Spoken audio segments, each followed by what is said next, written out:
Throughout history, Britain has reckoned with its imperial roots. The country is facing mounting pressure by other nations and activists to repatriate objects that allegedly were stolen by the British Empire.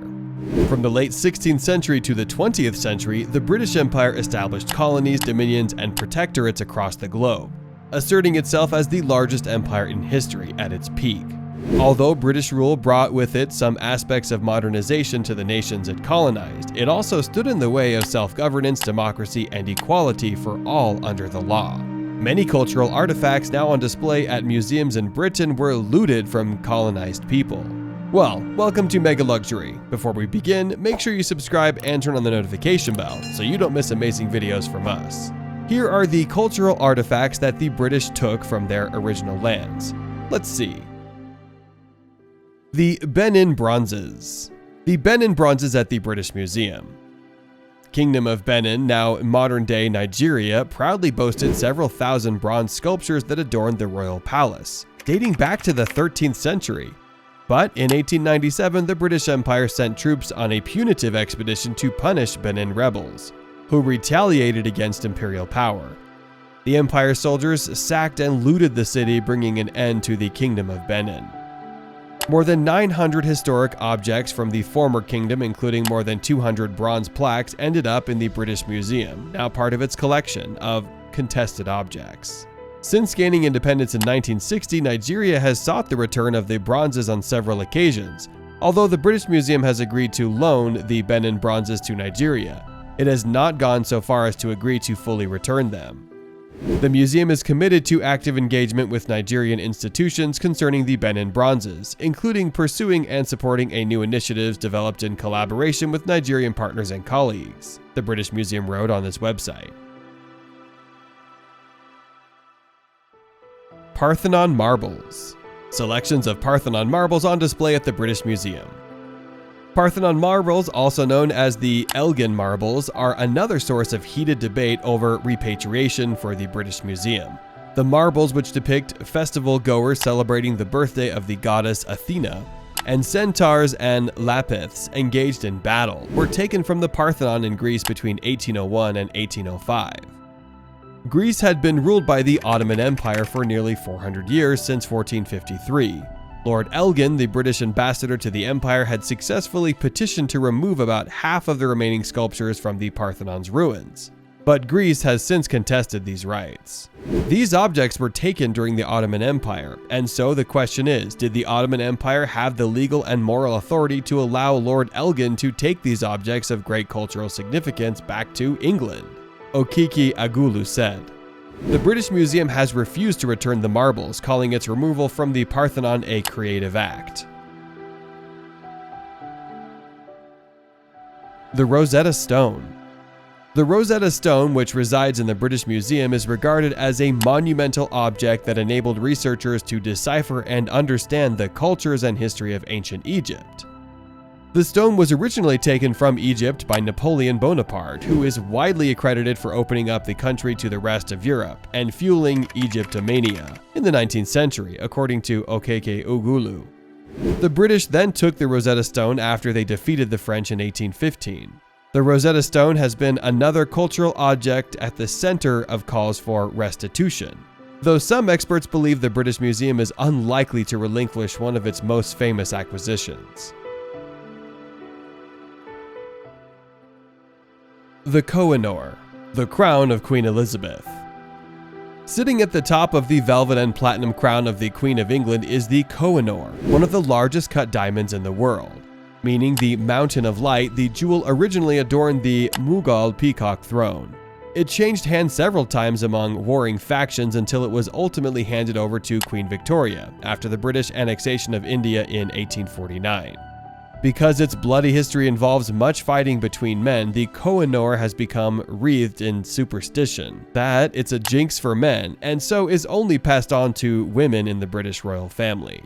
Today, the diamond is on display at the Tower of London's Jewel House. Though the governments of India, Pakistan, Iran, and Afghanistan have all claimed ownership of the Koh-i-Noor and have demanded its return since India gained independence in 1947.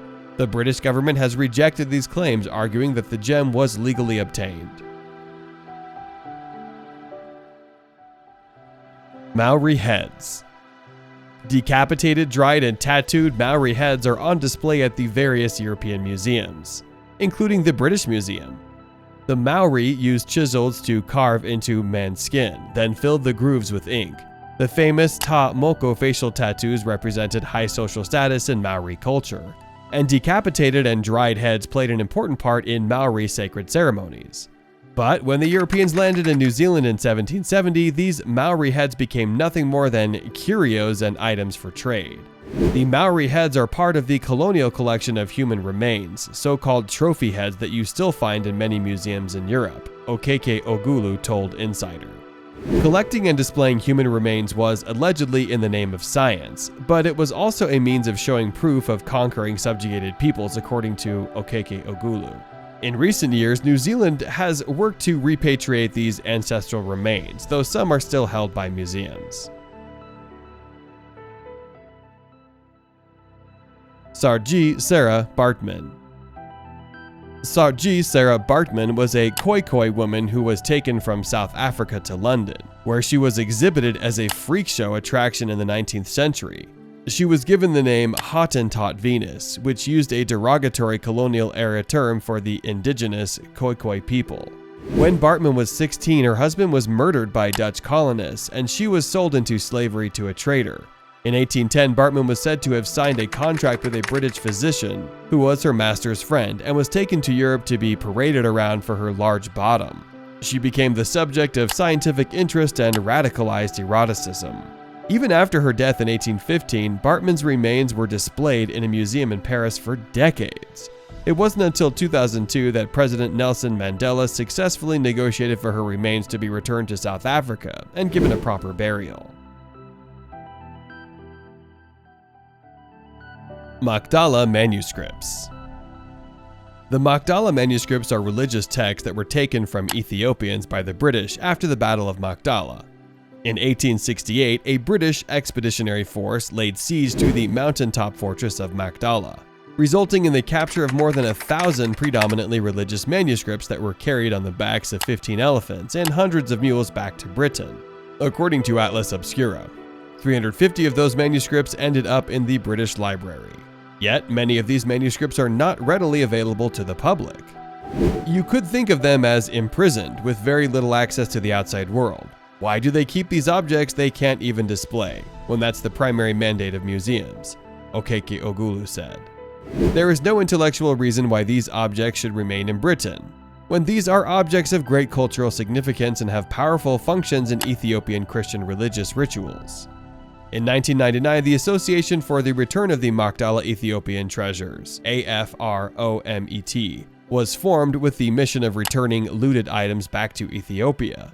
The organization has been successful in retrieving some objects, though its campaign continues. Looty, a Pekingese puppy. Looty was an aptly named Pekingese puppy that was abducted from China's imperial summer palace by British forces.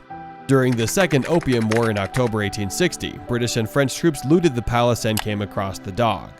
I have been able to retain a good many trifles that I brought in the French camp. Also a pretty little dog, a real Chinese sleeve dog. It has silver bells around its neck. People say it is the most perfect little beauty they have ever seen, British Captain John Hart Doon wrote in his diary.